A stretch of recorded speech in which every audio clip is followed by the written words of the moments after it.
Hello class, today we will be having 4 guest speakers, so please take out your notes and label them with the date, March 4th, 1955.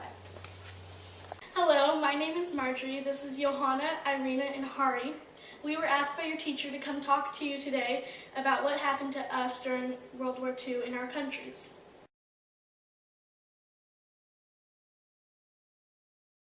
I was the daughter of 2 Chinese people. My birth mother was a school teacher in 1946, a year before World War II started.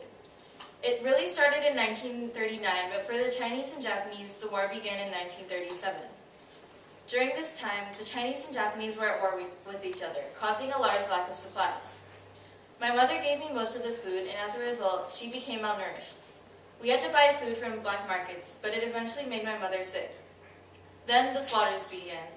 We tried to move to unoccupied territories, but we didn't make it in time. My mother later died of a disease, and I became orphaned. I didn't have any family members because most of them died of the famine and lack of food during the war. During one of the raids, a Japanese man pitied me and took me back. There I lived with him and his wife in Japan and their baby son. He was very small, as food there was also heavily rationed, especially milk. I was later enrolled in school, and we weren't very well organized or prepared for the war. More time was spent on propaganda than on shelters. In fact, evacuation plans and air drills hadn't begun until a bit later. The year after that, the American bombings began. 65 Japanese cities were bombed, and 600,000 people died.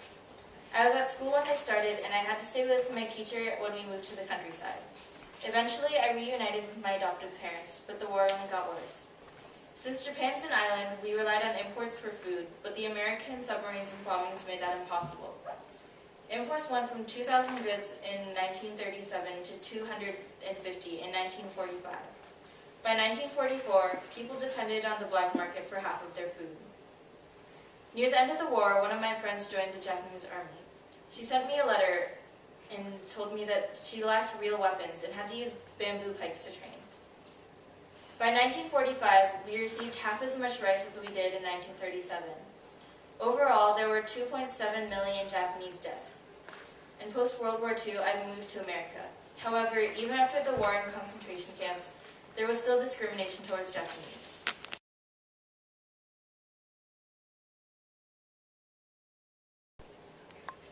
Like I said earlier, my name is Marjorie, and I am from Britain. I grew up in Manchester, but I moved to London in 1917 when I married my husband John. We had our first son, Edward, in 1924, a daughter named Emma in 1929, and our second son, Andrew, in 1936. When the war started in 1939, Edward, my oldest son, and John, my husband, enlisted in the war, leaving me, my youngest son, and my daughter alone in London. Evacuation was optional for children and women with children under the age of 5. At this time, Andrew was only 4, so I could have evacuated with him. But at the time, I didn't understand the severity of the danger of living in the big cities during the war. However, after the first bombing, I realized how naive I had been, and I packed up our bags and moved my family out to the countryside, where we stayed with a welcoming family that was housing other evacuees as well. While living with the boarders, I took up teaching because though they didn't require much, they still needed some compensation for housing all these people. At the school I taught at, they required kids to bring gas masks with them to school in case of the off chance there was a bombing. There were many financial cuts and fewer children came to school. Eventually, there were so many cuts that I was barely making enough food to supply for one of my kids, let alone all 3 of us. So I took up a job as a factory worker instead of teaching. I built guns. Usually it was a job for men, but with so many men fighting in the war, the managers had to hire women as well.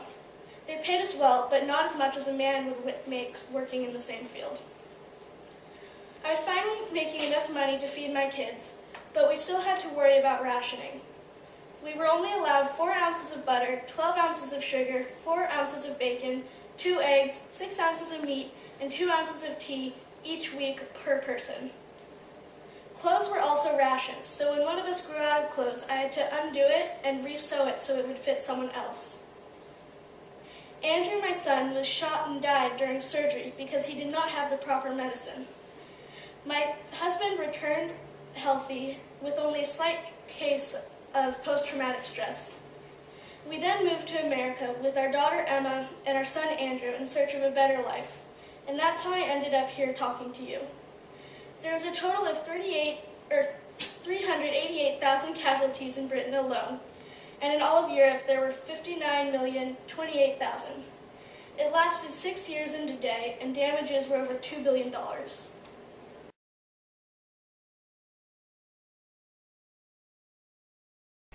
My name is Irina and I am from the Soviet Union. My mother died when I was a baby because of starvation, and my father got killed when I was 9 in the war. I have a younger brother that I have been looking after my whole life. Food has been a problem because we are very poor. My aunt died from starvation 2 years ago. Because of the war, rationing is big on bread, flour, cereal, pasta, butter, meat, fish, and sugar. My brother and I got separated when I was 17, and I haven't seen him since. I did not get a good education because people thought the bare minimum was acceptable. It is very hard because we don't have much at all. Food was so expensive that they could not add to a person's food supply unless they were really wealthy. I now live with my husband, Jack, and we moved to the United States where we had 2 kids named Olivia and Ryan. I am now a 5th grade teacher, and I took this job because I think it is important that people get a better education than I did.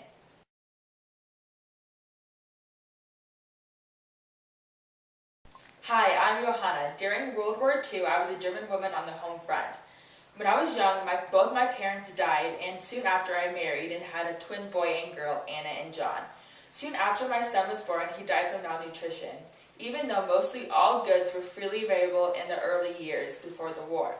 Food and other shortages were a major factor in destroying civilian morale. Right after my son John died, a new rationing program was introduced that gave extra rations for men involved in heavy industry and extremely low starvation.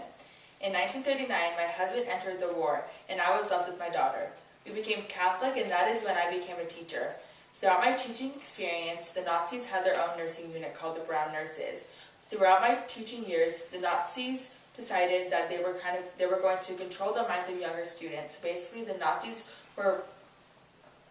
party killed the invalids. Scared from this, I refused to let my daughter get any formal education. The only education she would get is what I would teach her. After the war ended, my daughter and I traveled to the United States, and that is why I am here talking to you today about my experiences.